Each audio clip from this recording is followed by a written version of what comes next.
And we're here, Barnes & Noble's 50% Criterion sale. Got a little mini haul I'm going to show you guys right here.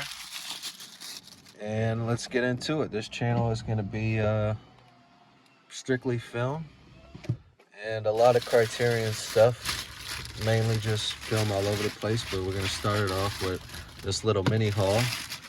And the first film I wanted to show was Brazil. Terry Gilliam magnum opus masterpiece, my favorite of his for sure. Fisher King coming into a nice close second. Love the Fisher King, but Brazil tops it for me. Absolute bizarre film. Love everything about it. It's a masterpiece to me. You see it's $50 here. A little bit more expensive than the normal Blu-rays, and I'm honestly not sure why this is more expensive. I know there's the director's cut. I'm not sure if there's two different cuts on here, but I absolutely adore Brazil. It's been a while since I've seen it, so I've seen it multiple times, so it's not fresh in my memory. So it will be kind of refreshing to see it, especially on a crispy Blu-ray as such. So first up, spine number 51 is Terry Gilliam's magnum opus, Brazil. Number 2 in the mini haul, Terrence Malick's unbelievably gorgeous debut, Badlands. Unbelievable performance from the one and only Martin Sheen, and absolutely brilliant performance by Sissy Spacek. I always wonder why I feel like I'm saying her name wrong, but Sissy Spacek, I love her accent. Um, and I think that's actually her accent. She's amazing in Three Women as well, Robert Altman's film that I love. But Badlands, I've seen it recently, so I probably won't watch this Criterion Blu-ray soon. I do want to check out the making of, even though I saw it on YouTube. I haven't seen it yet, the documentary, The Making of Badlands, which is on here.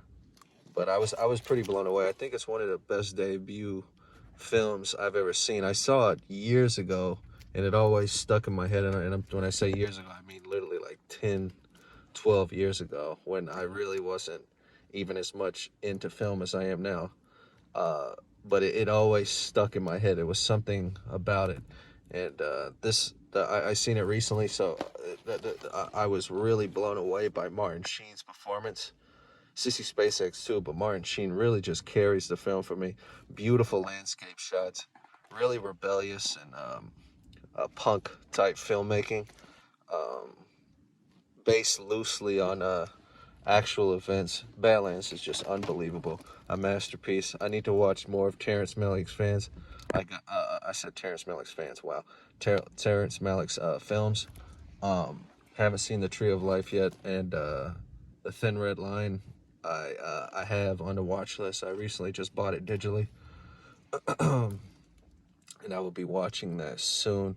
But number 2 is Badlands. Can't say enough good things about Badlands. I absolutely adore this film.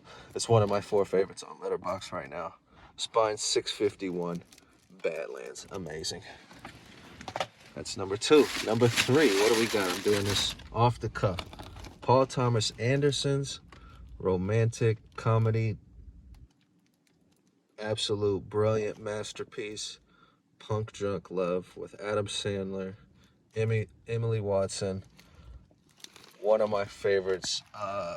When I think about Paul Thomas Anderson, he's definitely one of my favorite filmmakers, especially today. I think he's definitely my favorite filmmaker working today, still in his prime. Scorsese's up there, but we all know Scorsese's older, on his last legs. Like, being in the heart of his prime, Paul Thomas Anderson is just absolutely in his peak. But Punch Drunk Love is a film that just blew me away. And every time I see it, I get more blown away. I've seen it about 3, 4 times, so it's only right that I finally get the Criterion Blu-ray, see a nice print of it.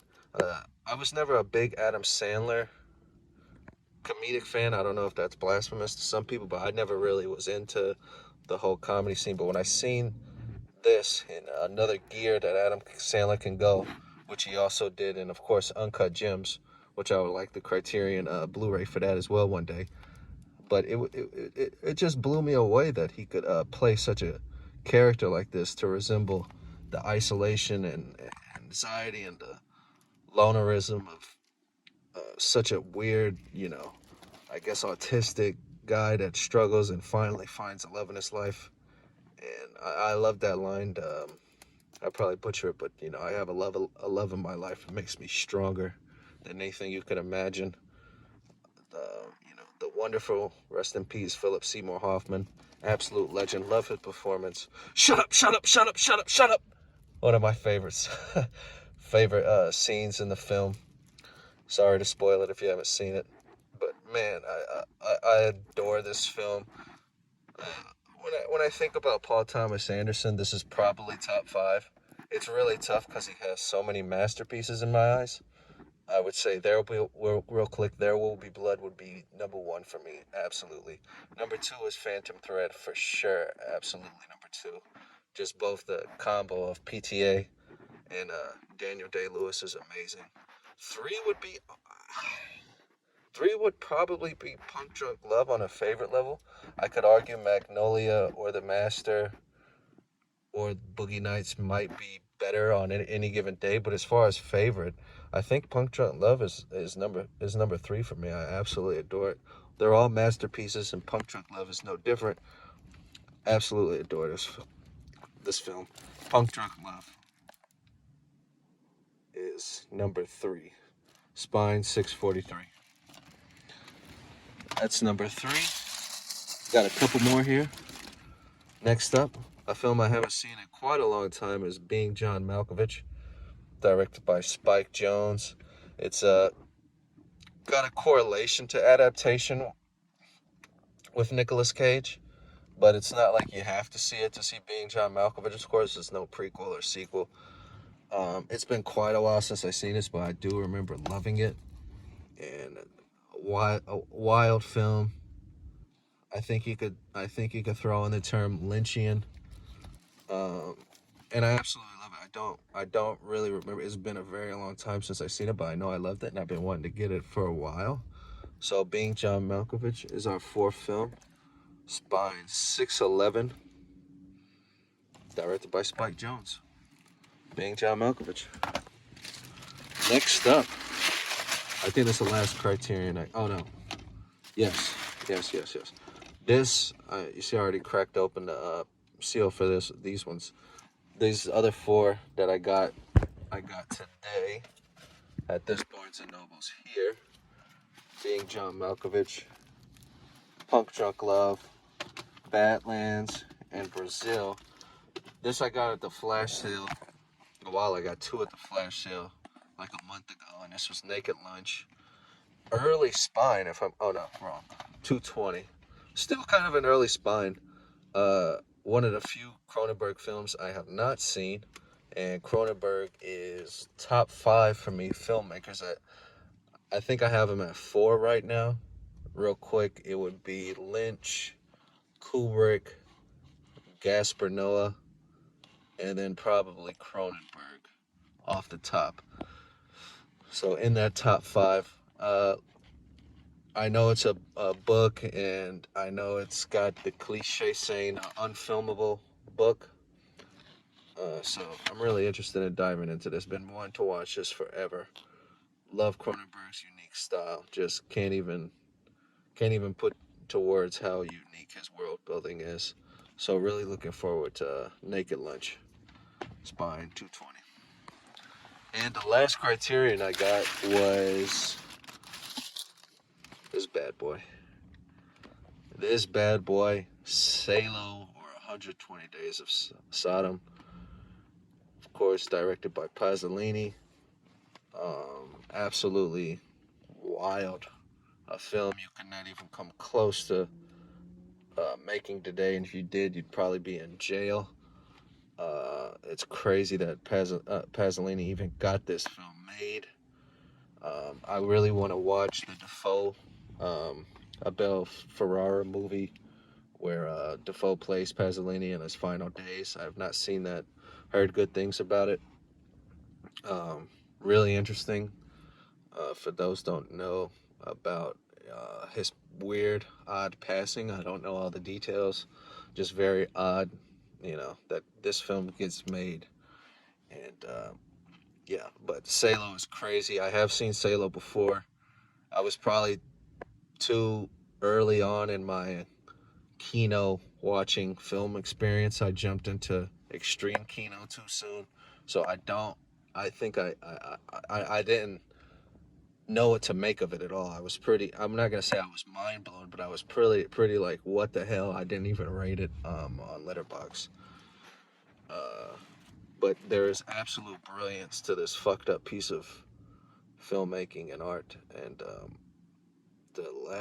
I remember the last 20 to 30 minutes really sticking out as some of the rawest, pure, realistic horror I've ever seen put on film. That could really scar you, especially knowing that it's not like fake supernatural horror. This is very realistic in a sick way that you don't even want to think of. So, Salo is the last film that I got in a Criterion little mini haul here, and I'm looking forward to revisiting it with a different lens. Um, yeah, just this is an early spine. Yeah, this was the early spine I was talking about. 17, very early spine. This is the DVD. Um, so yeah, looking forward to seeing Salo again. A quick recap of everything I got. Salo is a DVD. Salo. Naked Lunch, Cronenberg, also a DVD. Brazil, of course. Terry Gilliam, that's a Blu-ray. Badlands, Terrence Malick's debut, that's a Blu-ray. Punch Drunk Love, PTA, love it so much, that's a Blu-ray. And lastly, Being John Malkovich, which I can't wait to watch again. Blu-ray, directed by Spike Jonze. And that's gonna do it. Nice little haul, 6 titles. And that's it. Be out on the lookout for more Criterion videos and just film videos in general on this page. I'm going to try to be more active talking about films. Not really critiquing, I just like to get my thoughts out there. And yeah, I did want to say I was going to get The Piano Teacher also, but they didn't have it at this location, so I'm going to try another location like 20 minutes away from this one. And also, what other one did I want? I'm blanking at the end of the video. Piano Teacher and Daisies. There was one more I can't fucking think of. Oh well, that's it. Thank you so much. Be on the lookout for more.